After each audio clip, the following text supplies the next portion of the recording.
et sur ce maa ngi leen di bëgg di leen ziar yéen ñëpp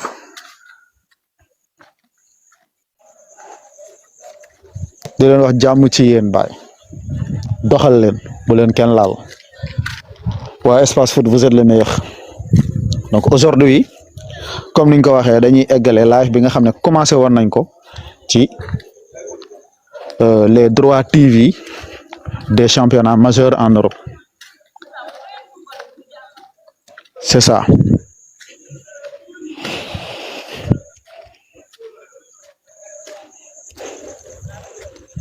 ci live boobu la ñuy ñëw. Merci beaucoup, vous êtes les meilleurs hein. Voilà, on entre rapidement dans le vif du sujet quoi. dañuy ñëw ci La Liga bu ñu nee droit TV nag ñu bari dañ koy laaj mais mooy championnat bu ci nekk li muy gagné ci télé yi koy teg naka lañ ko ci gagné en terme d'abonnement moo tax télé yu mag yi dañuy xeex les réseaux câblés di xeex aussi les IPTV yi xew lay dañ leen di xeex parce que pirate la quoi, piratage la. télé bu ci nekk da nga fexe bay jaay ay abonnement yooyu ngay jaay moom moo lay dugalal xaalis boobu moom ngay jël jëndaat ci championnat yi jaayaat ko abonné yi ñu gën a jëndaat xaalis bi di tasaaroo di dem ak a ñëw et puis di yokk. C'est comme ça les droits TV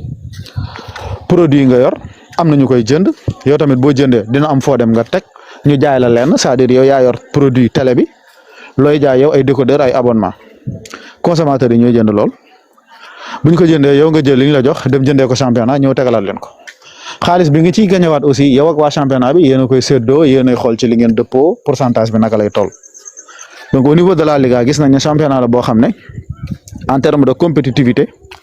mën nañ ne mooy deuxième meilleur championnat au monde ginnaaw Premier League même si en terme de recette Bundesliga moo ko ëpp xaalis te loolu xam naa ñu bëree bëri bàyyi wuñ ko woon xel. Mais quand même c'est quelque chose boo xam ne c'est quelque chose à noter après danañ taxaw ci Bundesliga avant ñu dem ci ponkal mi muy la PL. Donc la Liga moom bu ñu nee les droits TV am nañu lu ëpp plus de 900 millions bientôt 1 milliard ce qui veut dire dafa am ñaari ngandi dofi club yu fa nekk ce sont les deux plus grands clubs du football mondial les deux plus grands le Real et le Barça. Non seulement ñoo ëppale ay supporters ci monde bi da ngay dem ci réew mi fekk Real moo fa ëppale nga dem fee fekk Barça moo fa ëppale en grosso modo fi nga xam ne fi lañ ko gën a mën a nattee mooy sur les réseaux sociaux on a vu que Real moo fa ëppale foofu ay abonnés Barça ñëw deuxième après y a Manchester y a PSG y a Juventus Manchester City et cetera bref donc on a Barça et le Real souvent nag lan mooy tax yenn télé yi di nangoo fay yenn somme yi ci yenn championnat yi. Première chose mooy les stars les grands joueurs pourquoi les stars parce que les stars ñoom ñooy indi supporters yi ci équipe yi pas mal de personnes supportent le Real parce que y avait Cristiano Ronaldo après bi mu leen indee ba pare mën naa dem bàyyi leen fa mais moo leen fa indi am na ñoo xam ne c'est bien avant jamono Zidane. jamono Ronaldo le brésilien jamono R9 kii Figo jamono Raúl jamono je ne sais pas Roberto Carlos David Beckham et cetera donc y a des gens yoo xam ne joueur bi moo leen di yóbbu ci club bi bu fa demee nag ba ci kanam mën na dem moom joueur bi mën na dem yow bàyyi la ci club bi mais moo la fa indi moo tax boo xoolee Florentino Pérez bi mu ñëwee au niveau du Real Madrid d'ailleurs foofu la ñuy ñëw au niveau du Real Madrid. dafa xam ne club bi mi ngi gagné ay Ligue des Champions te taxul mu am ay supporters léegi kon supporters yi ndekete yoo gagné ay trophées indi wu leen mais lan moo leen di indil leen ay stars donc stars yi c'est numéro 1 mu dem lancer projet galactique ci la ñoom Figo ñooñu ñu tudd léegi ñëpp ci la ñëwee Zizou R9 Michael Owen David Beckham et cetera. ku ñëw rek indaale sa gàngoor sa njaboot supporters yi di yokk vente de maillots di exploser xaalis bi di dugg jàmm na ñooy loolu mooy première chose côté Barcelone aussi y avait Ronaldinho une vraie star du football très grande star même après Samuel Eto'o dafa am fan base bu yaatu ci Afrique y a beaucoup d'Africains qui supportent Samuel Eto'o pareil aussi pour des joueurs comme Messi Gandhi fan base Neymar c'est une star avant muy signer Barça sax star la woon n'est-ce pas. Après on a Gérard Piqué c'est une star, un homme d'affaires même en tant que joueur sax c'était un homme d'affaires Gérard Piqué et bien d'autres. Loolu mooy premier aspect bi. Deuxième aspect bi mooy résultat sportif surtout sur le plan européen. Gis nañu ne depuis bi ñu duggee ci 20e siècle bi ak léegi Espagne moo dominé le football européen d'une manière incroyable. Mboolem final européen bu ñu football dañ koy gagné. Je pense que Real Betis moom mooy premier club espagnol bu dem final coupe d'Europe perte ko depuis 2000 ak léegi mooy conférence ligue bi jàll bi ko Chelsea di gagné. Mais sinon club espagnol lu mu ndaw ndaw bu rëccee ba dem final comme fa mën a fekk da lay rey moo xam Ligue Europa nga dem wala Ligue des Champions wala je ne sais pas xanaa ñu dajee ci seen biir ñoom forcément dina am ku toog mais bu rëccee ba kenn ki bu rëccee ba dem final jeex na da koy gagné. Sadio Mané moo la indi Liverpool gis nga après dinaa ñëw ci Premier League wax la ñoom méthode bi ñuy liggéeyee. Tu as vu te Espagne dans les années 90 ci 20e siècle bi ils étaient les perdants les plus beaux perdants. Équipe lañ boo xam ne dañuy ñëw indi armée de techniciens mais pour toogee 8e de finale quart de finale coupe du monde et cetera bu dee les Ligue des Champions voilà quoi Barcelone moo leen ci boole mais sinon mooy loolu. Mais premier événement bi gën a marqué début wu domination espagnole yi mooy bi ñu organisé Jeux olympiques 92 biir Barcelone. Après espagnol yi gagné médaille d'or bi c'est la génération Enrique Guardiola et cetera ñoo ko gagné léegi à partir de ce moment là ci la espagnol yi gëm ne ndekete ñun mën nañoo bokk ci nation yi gagné gi léegi duñ ko bàyyi ak Allemagne ak Italie rek ñun dañoo war a bokk ci ñiy gagné. Ci la ñu gën a développer seen centre de formation tombé aussi ak première vague bi La Masia formé di door a génn ñu permettre Barcelone gagner première Ligue des Champions en 92 ñu positionné Barça ci carte football espagnol bi ndax avant Cruyff di ñëw di utiliser La Masia beeg Dream Team bi avant muy ñëw en 88 boobu Barça toog na li ko dalee 60 ba 88 c'est 28 ans. 3 championnats Espagne la gagné 3 La Liga benn bi mi ngi ko jël 60 boobu bi ci des mu jël ko 74 bi ci des mu jël ko 85 3 La Liga tout simplement. Mais à partir de Cruyff ba fi may wax ak yow 90 ba léegi c'est 34 ans 34 boo ko xaajee ci digg bi c'est 17 Barça gagné na 17 Liga depuis 90 ak léegi ça veut dire que bon budul woon Cruyff àdduna tukki. Barça c'est Cruyff c'est Barça mais victoire yooyu noonu nga xam ne moom lañ commencé am ci année 90 yi moom moo ubbil porte la Liga carrément moo tax parfois benn championnat mën na dee mais benn succès continental mën na koo yëkkati comme Italie actuellement l'Italie est mort mais seen benn club bu jëng woon ba for benn Ligue des Champions dañuy dekkiwaat donc Espagne loolu moo leen daal période bi Barça di gagné Liga Champions League bi 92 boo fekk na club espagnol yi toog nañu lu mat 26 ans quelque chose comme ça gagné wuñ Ligue des Champions 26 ans yoo xam ne gagné wuñu Ligue des Champions 66 ba 92 benn club espagnol gagné wul la Ligue des Champions et ci biir période boobu ñëpp di jël ñëpp a ngi jël anglais yi di jël italiens yi di jël français yi même non français yi sax boobu jëlaguñ quoi. Mais portugais yi mos nañ hollandais yi aussi am nañ fi domination allemand yi pareil mais espagnol yi di taxawal mais à partir de biñ gagné Ligue des Champions avec Barça daal di organiser Jeux olympiques Barcelone 92 Espagne gagné médaille bi ci la Espagne bokk léegi ci les équipes qui gagnent donc Johan Cruyff moom moo leen indil mentalité de gagner après Johan Cruyff ñu am des entraîneurs exceptionnels quand même Del Bosque, Rafa Benitez, que des gens qui ont gagné la Ligue des Champions mais après kenn mënut a nier apport bi Pep Guardiola am ci foot espagnol d'une manière générale le fait mu ñëw changer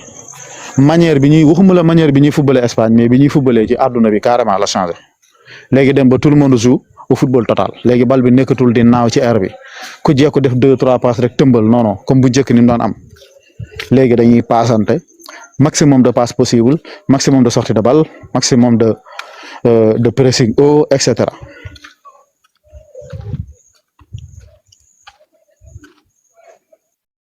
vidéo Man U bi amul partie 2 de vidéo Man U bi moom loo koy partie 2 foofu dama ko def juste pour joxe les grandes lignes seulement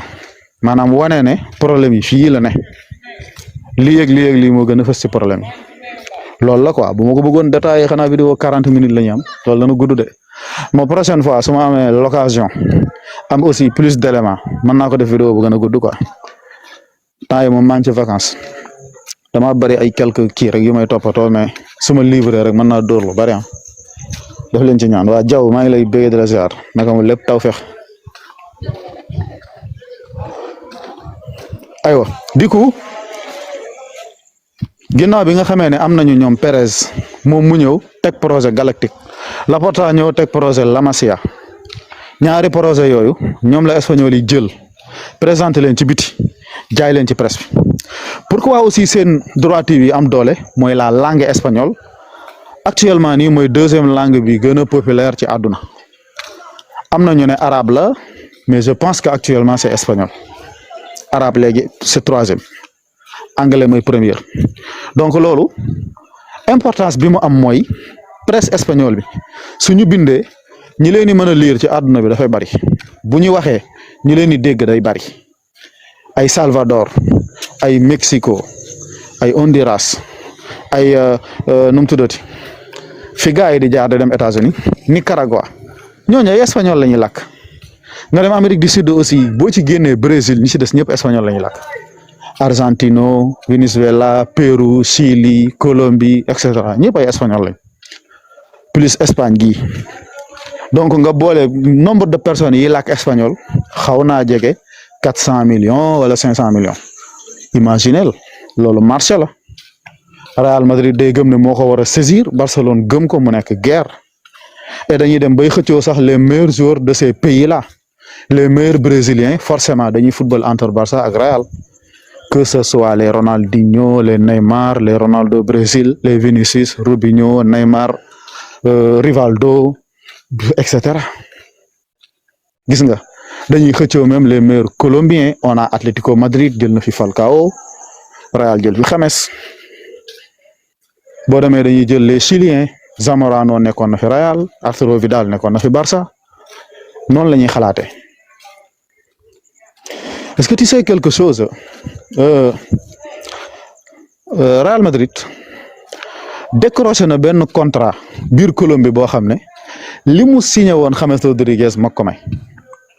maanaam contrat bi li mu doonoon mooy société bi Florentino Pérez jiite mooy ACS ñoom société de construction la dañuy construire ay bâtiment ak ay tali defar ay tali dafa am benn tali boo xam ne route nationale bu mag la bu yàqoo woon Colombie ñu war ko defar mais def appel d'offre gisuñu ko am les compétences possibles quoi pour kii ko léegi nag ñu woo waa étranger yi au lieu ñoom ñu dem di négocier biir Espagne mais transfert James bi ci boppam moom moo ubbi Real Madrid marché Colombie Pérez en personne diriger les négociations ba décrocher marché boobu construction boobu apportel na société boobu ay millions t'as vu yaa ngi gis Boca Junior ak River Plate bi ñu fi waree jouer final Libertadores je pense que 2018 la xuma 2019 match bi am coow Pérez moo leen woo invité leen Bernabéu parce que ñooñu argentin yi espagnol la ñuy làkk jàpp nañ ne saa yuñ génnee seen territoire Espagne lañ war a dem loolu ngan di avantage la pour la Liga. Les réseaux sociaux aussi fii ñu ñëwee fii réseaux sociaux yi di tasaaroowee les WhatsApp les TikTok les Snap fan la tombeel mooy période bi Real di tegale ay Ligue des Champions di gagné période bi Barça yore benn Messi benn Neymar benn Suarez di gagné ay Ligue des Champions tiki taka fii Ballon d'Or yi période boobu moo tax ba nii fii ñu toll période bi ñuy dund nii réalité bi mooy y a plus de Barcelonais de merengue que d'autres supporters foo dugg ci àdduna bi loolu nga fay fekk dans les réseaux y a beaucoup de Catalans y a beaucoup de merengue ici au Sénégal rek moo tax même tu peux yow mën nga yor benn page boo xam ne Real kese nga ko jagleel yow ci TikTok bi nga yor page boo xam ne information Real rek nga ciy joxe muy am ay 500 000 abonnés 600 000 700 000 alors que y a d'autres personnes ñu yor page boo xam ne ñoom dañuy yaatal ci yëpp la ñuy wax egguñu foofu lan moo tax parce que y a des gens yoo xam ne ñoom dañ naan man Real mooy sama équipe ku ma romb ngay wax ci keneen dama la seetaan léegi nag loolu moom mooy indi parfois équipe dóor Real ba pare mu bett la quoi nga naan waaye kii nu mu def ba man Real fekk yow daawoo suivre équipe boobu boo ko dul seetaan sax nga seetaan kuy wax ci moom wala daal mais duñ ko def donc c'est ça la domination espagnole ci wàllum média loolu moo koy indi ci droit TV espagnol yi nag am na inégalité bu doy waar bu ci am ñett ñi ci kaw presque bu xaalis bi nekkee 900 millions jàppal na 500 millions bi yëpp ñett ñi ci kaw ñoo koy bokk muy Barça Real Atlético et c'est la raison pour laquelle su Real mënee génnee 100 millions def ko ci benn Bellingham Atlético day génnee 126 millions def ko ci João Félix par exemple Real bu ñëwee génnee benn 80 millions def ci Tchouaméni Atlético génnee 95 def ko ci Alvarez dafa am xaalis comme ni ko Real ak Barça amee xaalis bu bari la ñu am parce que droit TV dañ ciy bénéficié wu pareil pour le Barça aussi droit TV aussi ma am lu ma leeral balaa may jàll tey bu fekkee da ngaa nekk yow yaay canal plus léegi am benn télé bu tudd RTS Sénégal ñoom ñaar buñ demee biir Liga ne dañoo bëgg a jënd droit la Liga yi prix bi lañ leen di tegal ne leen lii lay jar à l'étranger lii lañ ko fay jaayee 2 milliards d'euros par exemple même bu RTS indee 2 milliards Canal indi 2 milliards Canal moo koy gagné pourquoi Canal di ko gagné parce que Canal moom moo gën a am réseau de diffusion bu large maanaam moom Canal danaan ko man mën na maa diffuser lu mat 20 pays jàpp 22 pays ci Afrique de l'Ouest c'est-à-dire Sénégal am naa fa base bu am doole am naa ko Guinée Conakry am naa ko Côte d'Ivoire am naa ko Mali Burkina Niger Togo ba ci Cameroun ba ci Nigéria ba ci réewu Maghreb yi fu ci mel ne Maroc Algérie Égypte léegi RTS buñ ko laajee yow sa capacité fu mu yem bon te dire Sénégal kese ah du coup duñ ko jox RTS parce que ñoom dañoo bëgg ku leen seetaan ku leen mën a jaayal seen produit mu egg fépp kooku lañ koy jox moo tax ngay gis bu beIN Sport taxawee Canal taxaw ñu teg droit TV PL la plupart ki gën a yaatu le réseau de diffusion moo koy gagné te c'est Canal entre beIN et Canal fii ci Afrique Canal moo gën a yaatu le réseau léegi nag moo tax beIN Sport français yi ba mu ubbee ba léegi cela fait 13 ans 2012 ba tey amul benn année buñ mas a gagné droit teg championnat Angleterre amul chaque année Canal moo yore droit yi parce que Canal moo ëpp capacité de diffusion mu gën a yaatu réseau mu gën a yaatu du coup affaire yi noonu la fa tëddee donc loolu mooy li ñuy wax ci bu leen ma sorxo s'il vous plaît ci ngoon laa njëkk a def Ligue 1 def Serie A tranquillement dañ koy def chronométrage tëbuma benn championnat yéen ñuy wax waxal ci lii waxal ci laa dinaa wax ci ñoom ñëpp maa ngi ci la Liga bi te sax pare naa ci Bundesliga la ñuy attaqué vite fait après egg ci première ligue bi donc passons à la Bundesliga maintenant la Bundesliga cas bi dafa particulier ndax championnat boo xam ne yow fii ci Sénégal da nga naan kenn seetaanu ko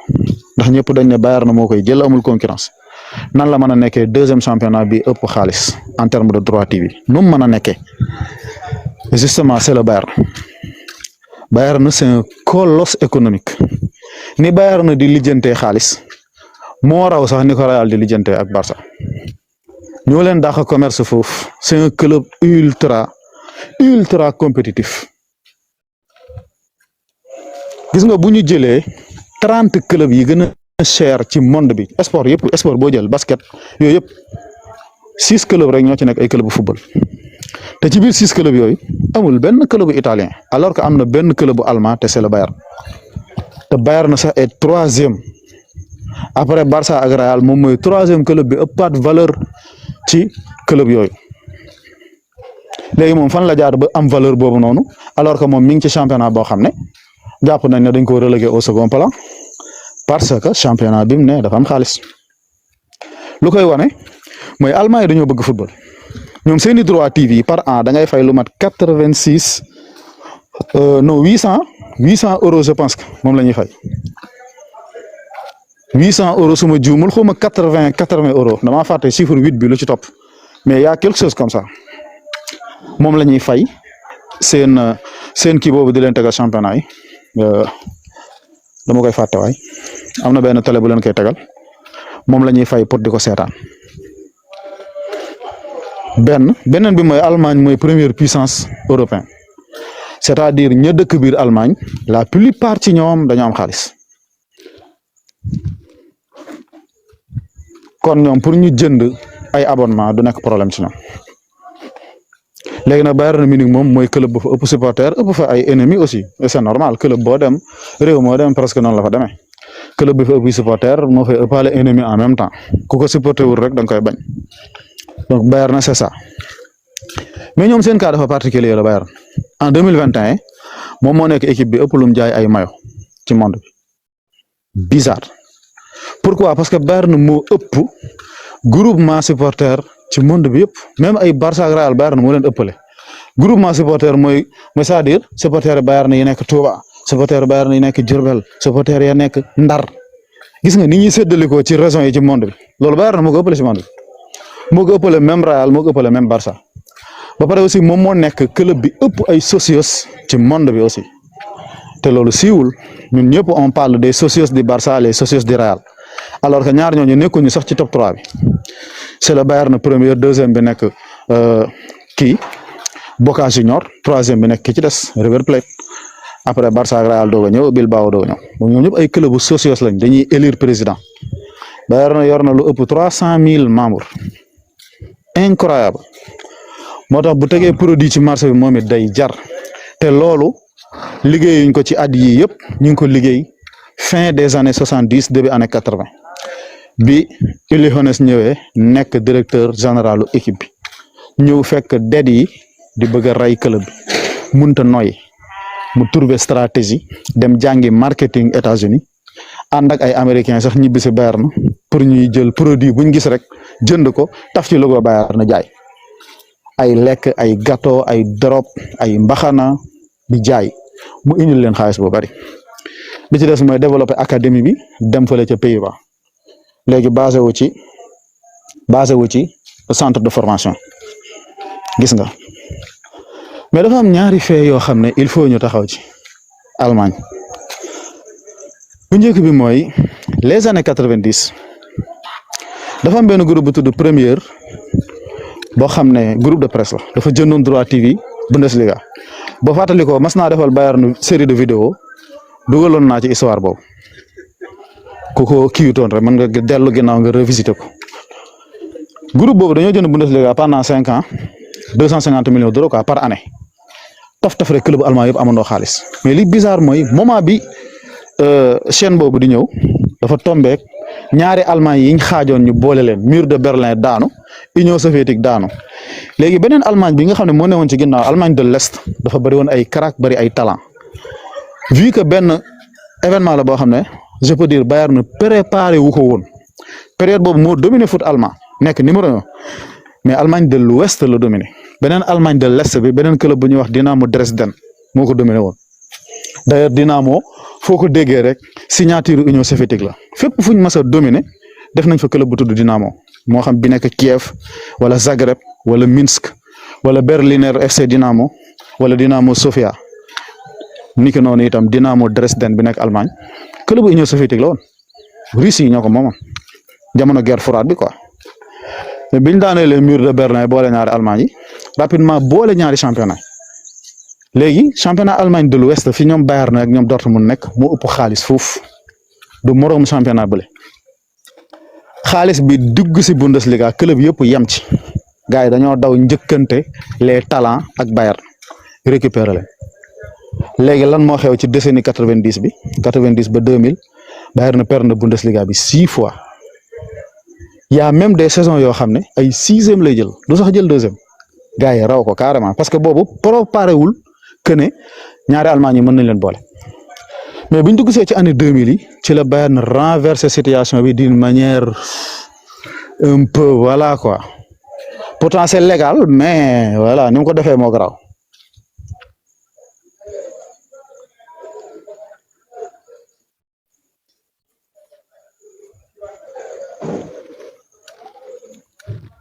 naka la ko defee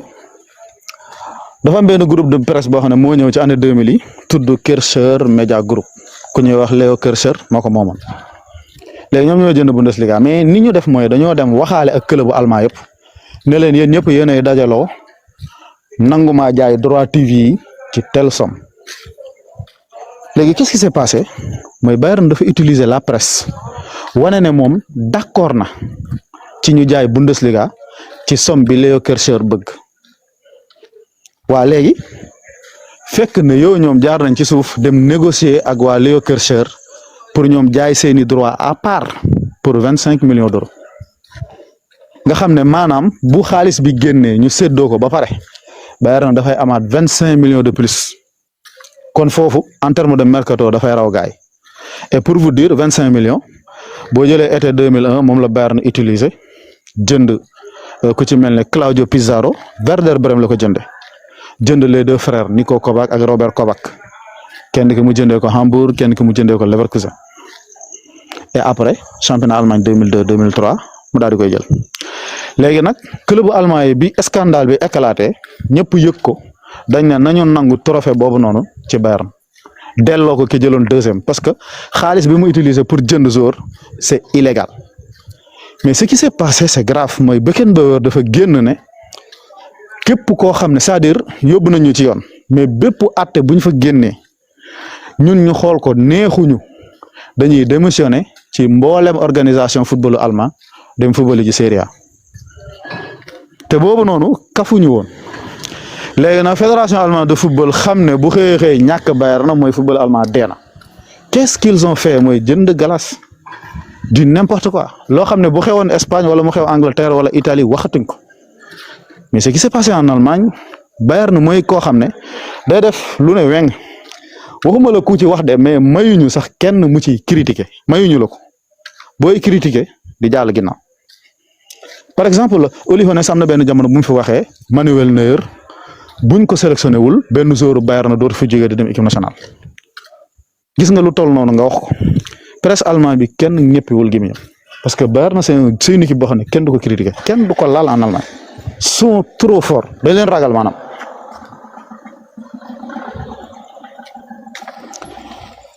loolu mooy premier pas bi nga xam ne fa lañ jaar ñoom ba raw club yu bari ci wàllu xaalis beneen bi ci des mooy Allianz Arena histoire fi Bayern jëlee xaalisam bi yëpp mën naa jàpp ne foofu la comment parce que Allianz Arena Munich la nekk Bayern ci boppam stade bi mu doon footballé stade olympique de Munich moom lañ daaneel tabax Allianz Arena ñu ngi ko tabax à partir de 2004 2005 yooyu pour waajal mondial 2006 après mu pare gis nga ni mel rafet trop fédération allemande bi mooy ànd ak ay bankam Bayern de l'autre côté ak beneen équipe bu ñuy wax TSG Munich 1860 mooy club bi gën a mag Munich club boobu léegi presque dee na ndeysaan te ngan di club la fi woon léegi Munich 1860 ak Bayern ak fédération allemande de football ñoo bokk stade bi Allianz Arena bu Munich daan football lampe yi dafay bleu Bayern gis nga buy football lampe yi dafay rouge Allemagne buy football lampe yi dafay blanc ñett ñooñu ñoo ko bokk léegi nag Munich ak Bayern dañoo bokk ay part ci stade bi ñoo tolloo kenn ku ci ne liñ ci war a fay yéen ñaar yéen a tolloo dañ ne leen yéen ñaar su ngeen fayee nangam ci xaalis 340 millions lañ ko tabaxee quoi ñu ne leen bu ngeen ko fayee ci 25 ans après yéenay moom stade bi léegi stade bi mi ngi tijji 2005 2014 9 ans après Rummenigge génn daal ne mbooleem lu ñu amoon ñun ci stade bi fay nañ ko Bayern fan la jëlee 340 millions ci période boobu évidemment 2010 dem nañ finale Ligue des Champions 2012 dem nañ fa 2013 dañoo triplé donc am nañ xaalis mais fekk du lool Allemagne dañoo teg benn loi bu tudd 50+1 mooy 51% ci club bu mu mënti doon ay socios am ñoo koy moom bépp actionnaire buy ñëw tamit jàppal ne 49% ngay am te boo amee 49% yow doo nekk actionnaire majoritaire du coup doo def lu la neex c'est-à-dire yow mënoo ñëw doon benn Nasser El Khelaifi ñu jaay la Leverkusen nga moom fa 80% mën a jënd ko la neex jaay ko la neex demeewul noonu yow boo ñëwee loo am alal dañ naan la 49% nga fi am supporters yi ak socios yi ñoom moom 51% bi kon yow mënoo nekk actionnaire majoritaire soo ko nekkul mënoo jël yenn décision yi mais ce qui s'est passé en Allemagne Bayern li mu def moo garaaw mooy moom 50 51% bi du mën a 51 sax 100% bi yëpp société ñoo ko moomoon ñoom jaayuñu woon kenn dara mais ce que Uli Hoeneß a fait moo extraordinaire mooy dafa woo Audi société boobu nga xam ne ay oto la ñuy defar bolom lam yi woo Allianz société assurance la moo assuré stade Bayern bi moom lañ ko tuddee Allianz Arena moo assuré bu Juventus moo tax Allianz Stadium la tudd moo assuré bi nekk Nice aussi Allianz Riviera kooku la woo plus Adidas kenn ku ne mu jaay la 8,33% ci paaru Bayern ni 8,33 plus 8,33 plus 8,33 boo ko boolee da lay jox 24,99 c'est-à-dire 25%. léegi 75% yi ci des sociaux si moom ko 25% yooyu noonu ñooñu ku ci ne day dugal xaalis chaque année et le pire mooy Adidas ñëpp xam nañ ne biir Allemagne la nekk seetlul biir Bundesliga ñaata club la fa Adidas di sponsorisé bu weesoo bu matee 3 wala 4 ci la yam maanaam Bayern moo signé ci contrat bi que yow amuloo droit di sponsoriser yeneen club allemand yi pourquoi parce que boo ko defee mën nga leen a may xaalis après ñu dab ma te suñ ma dabee championnat bi du ma ko mën a dominer. léegi nag li ngay dégg kon contrairement ak li xew Bundesliga amul niveau gars yi dañoo ñàkk fayda Bayern na nangam demeewul noonu Bayern na moo fa ne di négocier yu garaaw te kenn mënu ci dara li tax siiwul nag mooy Allemagne c'est isolé médiatiquement ñun Sénégal amuñu benn rapport ak Allemagne jàpp nañ ne y a rien d'extraordinaire là-bas alors que mooy championnat bi gën a divertissant moo ëpp ay événement moo gën a bëri ay affaires yu sew.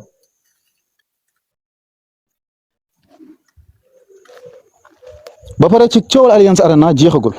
vu que Bayern na fay na ay paaram mais Munich 1660 dese na ay paar lan moo xew Munich 1660 ci année 2011 yi dañoo dugg ci ngandi crise seen président yi leen doon diriger dañ doon nekk di def ay jeu d'hasard maanaam kat xaalis ba dugal club bi ci ay dettes yoo xam ne attanu ko léegi nag bi problème yi méttee Bayern na dañoo délégué benn nit ne ko léegi yow boo demee da ngay wax waa Munich 1660 nañ ñu jaay seeni paar ñoom. nañ ñu ko jaay 11 millions d'euros ñu jox leen 11 millions vu que moom lañ soxla pour démarrer léegi nag buñ doxalee ba seen situation normalaat mën nañoo dellusiwaat ñu jëndaat paar yi Munich d'accord loolu léegi Munich bi ñu jëlee 11 millions yi Bayern yi au lieu ñu relancer wu ci ñoom it dañ koo yàqate def ci lu leen neex ba situation yi gën a empirer léegi ñu wàcc 4e division dem national léegi boo wàccee national yow nekkatoo club professionnel. ndege ci biir deal bi Bayern di négocier daf ne leen bu ngeen dof-dofloo ba dem fi national droit yi ngeen amoon ci stade bi da ngeen koy perte maanaam accord bii ñu signé nii dañ koy annuler su boobaa stade bi ñun ñoo koy moom à 100% le pire mooy ñu nangu ko léegi xulle ba jël 11 millions yi dem surux ci kàmb gi perte statut bi ñu amoon Allianz di ko stade bi Bayern na moom ko 100% li ciy génnee ci revenu yëpp moo koy gañ. lii moom bëgg naa ca def benn sujet vidéo à part donc xaalis bu bari bi ngay gis noonu Bayern am ko am na ci yoo xam ne yoon boobu la jaar c'est légal buñ ko yóbbu woon ci yoon kenn du ko tëj mais ni mu ko defee moo sadik maanaam dafa fàdd comme gaynde gu nekk ci digg àll di fàdd gaay c'est ça bon nañ tëj chapitre Bundesliga te ubbi Premier League tuuti instant man dama wax ba sonn sax léegi ma wàcc nag dem tëri. La Première Ligue c'est un championnat boo xam ne ñu ngi ko créé à partir de saison 92-93 mais jiitu na lool ñun ñëpp yàgg ngeen a dégg képp ko yàgg si wër seen bi dégg nga may wax tout le temps drame di Eisel match bi doon am ci diggante Liverpool ak Juventus finale Ligue des Champions 85 dafa amoon ay émeutes 39 supporters dee ci 36 yi nekk ay supporters Juventus waa Liverpool ñoom ñoo indi bagarre foofu. boo xante am supporters yi ñenn ñi di sauter tribune bi di jéem a wadd far gaañu dee yu bari loolu koy indi ak tàncaloo bi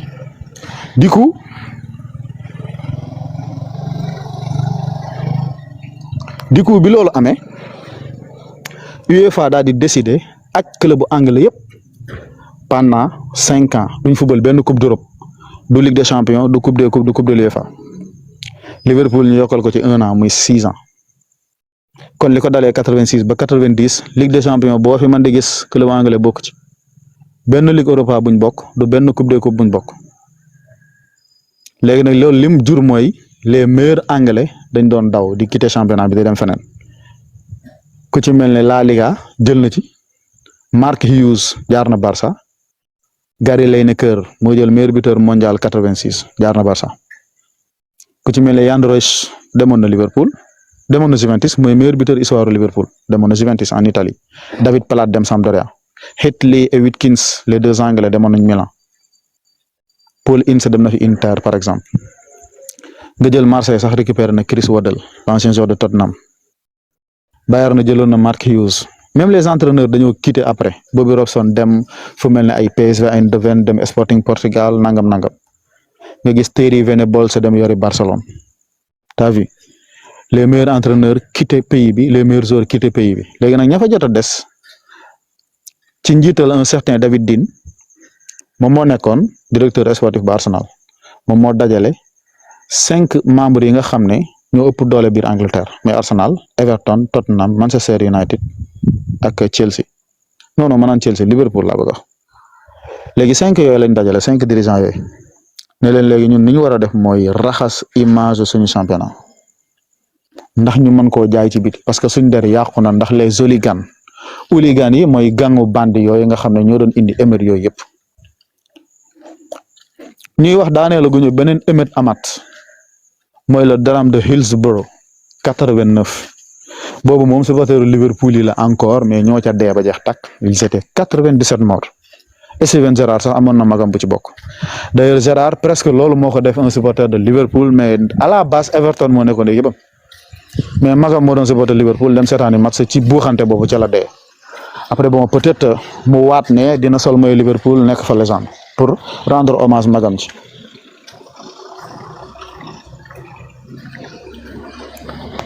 léegi bi drame de Hillsborough jàllee nag ñu gis ne li ko gënoon causé mooy stade yu xat ba pare tribune yu yàgg mënta accueillir yenn personnes léegi nañ dindi grillage yi ñuy def ci stade bi te fexe ba supporters yi di jege camp yi comme stade yi anglais yi noonu ñu koy tabaxee moment boobu lañ décidé lool et après ñuy négocier ak ligue bi di ko jéem a naxtaan pour roccee ko créer seen ligue bopp ligue bi bañ ne leen léegi nangu naa ngeen créer première ligue waaye FA première ligue lay tudd fédération anglaise première ligue mais kenn du ko tuddee PL ber ko noonu ñoom tamit ñu accepté rek parce que bëgg nañoo lancer seen championnat bu bees léegi ñu waxtaan ak benn waay boo xam ne moom tamit c'est un gars de la presse bu am doole qu'on appelle Rupert Murdoch moom moomoon ay The Times xeetu journal yooyu mu créé télé tuddee ko Sky à la base sax ay film la doon teg mais ci la accepté génne lu ma 300 millions d'euros daal di koy teg ci championnat Angleterre avant waa ji di ko jënd 300 millions d'euros xam nga ñaata moo fa nekkoon ci revenu 5 millions d'euros club yëpp 5 millions d'euros lañ doon séddoo rapidement nga jóge ci 5 millions dem ci 300 léegi nag droit yi ci lañ ko commencé jaay année après année muy yokk mais lan moo yokk droit yi mooy première ligue dañ ñuy jaay ñun beaucoup de choses par exemple football à la anglaise amul bàyyi mbëkkante la amul taxaw c'est la première ligue c'est la guerre loolu image la dañ koy jaay c'est important dañ lay jaay ay stades yu rafet dañ lay jaay supporter ambiance dañ lay jaay aussi des histoires comme ça les derby Angleterre y a beaucoup de derby bu ñëw rek da nga naan bii mooy meilleur derby du monde derby d'Angleterre Liverpool Man U derby Manchester City United ak ñaata derby Londres y a beaucoup de clubs am na 8 clubs yu fa siiw y a Crystal Palace y a West Ham Queens Park Rangers Fulham Charlton y a Chelsea Tottenham Arsenal au moins ñooñu fu ñu dajee derby lay nekk seen biir y a derby Merseyside Liverpool Everton match bu ñëw rek bu ñu la ko jaayee ba bàyyi da nga naan bii mooy final coupe du monde wala mooy final ligue des champions force da nga koy bëgg a seetaan ni ñu la koy publicité la mooy tax da nga koy bëgg a seetaan donc ñoom seen première stratégie ginnaaw bi ñu jaayee seen droit yi mooy dugg Amérique récupérer les meilleurs profils en termes de marketing ñu ñëw marketing leen seen championnat léegi marketing boobu moo may doole PL bi mu am nii et à la base bi championnat bi di commencer télé yi di dugg ci àdduna bi ñëpp commencé découvrir le nouveau format du championnat anglais dafa tombé ak Manchester moo dominé championnat bi Manchester aussi ci période boobu la profité récupérer beaucoup de supporters parce que affaire bi moom wax naa la question de timing la rek sànq bi may wax ci La Liga leeral naa ko Barça ak Real fan lañ jëlee seen supporters yu bari timing la dafa am période buñ tombeel période boobu boo ko tombee supporters yi ne ci monde bépp yaa leen di jël donc Premier League aussi bi muy génn di exporter au niveau mondial Manchester United la àndal génn ndax moo dominé moo tax Man U moo nangu supporters yëpp donc nag foofu la championnat bi jaaree ba am doole léegi nag problème bi fi mu ne mooy année après année droit yi dafay gën di yokk parce que dañoo gis ne Premier League endroit la boo xam ne am na lu mu bon 11 clubs yoo xam ne 9 yi ci ay milliards loxoy milliardaire la nekk 2 yi ay club bu état lañ bu ci mel ne Man City ak Newcastle Émirats Arabes Unis moom bii Arabie Saoudite moom bële yeneen club yi ñu ci mel ne ay Todd Boehly Chelsea milliardaire lu ko neex def. John W. Henry Liverpool Stan Kroenke Arsenal la famille Glazer Manchester United Daniel Levy Tottenham gis nga ñoom ñëpp ay milliardaires lañ milliardaires yooyu ñëw yokk doole championnat bi fekkoon fi xaalis non seulement mais yokkaat doole championnat bi léegi nag investissement yi nga xam ne defuñu ko woon dans les années 2000 ci année 2010 yi lañ ko def mooy jënd les meilleurs entraîneurs les meilleurs philosophes ñu ñëw gën a joxaat championnat bi beneen image en termes de football on a vu l'effet Guardiola biir PL Guardiola dafa am grande influence pareil pour Jürgen Klopp on a vu Mourinho dedans on a vu Ancelotti Antonio Conte Benitez Pellegrini Ranieri Unai Emery coach yi daa ko xalaat les meilleurs tacticiens ñu dajale leen donc yow boo yoree langue bi ëpp doole ci monde bi nga xam ne loo bind moom taf mu tasaaroo ñëpp koy mën a lire ndax anglais moom la ñëpp di wax nga bëgg cee boole yor championnat bi ëpp doole bëgg cee boole yor les meilleurs coachs fii ba ay at tànk yaa ngi ci rythme bi kenn du la dab te niveau bi nga nekk du wàcc en terme d'argent c'est comme ça que ça se passe bon sur ce moi je suis fatigué en tout cas man maa ngi wàcc bon ça fait plaisir. ok merci kontaan nañ. merci beaucoup les gars. maa ngi jégalu gars yi def demande te mujj ñoo yéeg mais heure bi dafa guddi damaa guddee tàmbali malheureusement 21h laa joxe woon rendez-vous mais gis nga ñëw nañ ba minuit et quelque may doog a commencé quoi parce que damaa jàppoon mais quand même neexoon na c'est intéressant dinaa profité ci kii bi jéem a dagg live bi defar ko bam kii jéem ko dugal YouTube pour comme ça gars yi ko seetaan la yooyu. ok et sur ce voilà à demain jaa ngeen jëf léegi. merci beaucoup.